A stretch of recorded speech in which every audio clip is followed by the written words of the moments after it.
আজ আমার নাতিকে নিয়ে এসেছি বাজার করতে, পুজোর বাজার।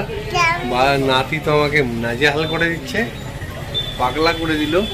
দৌড়াদৌড়ি যাবে, এখন যাবে। এটা হলো হাবড়া বাজার। বাইরে থেকে কত দূর যাবি তুই? এনে দেখ, এই যে ভাইটা দেখ, এই ভাইটা দেখেছি, ভাইটাকে দেখ।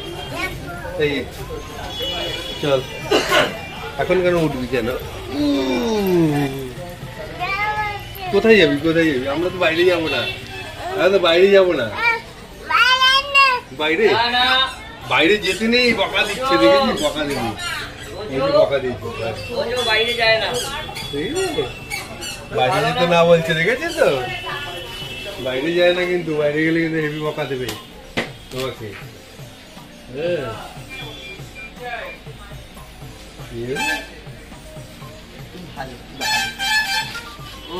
ছবি তুলছে, যেদিকে দাদা ছবি তুলছে। বলো হাই, বলো হাই, বলো হাই, বলো। বেশিক্ষণ আর ভেতরে থাকতে বললাম না নাতির ব্যস্ততার জন্য। ভিডিওটা ভালো লাগলে একটু কমেন্ট করে অবশ্যই জানাবেন।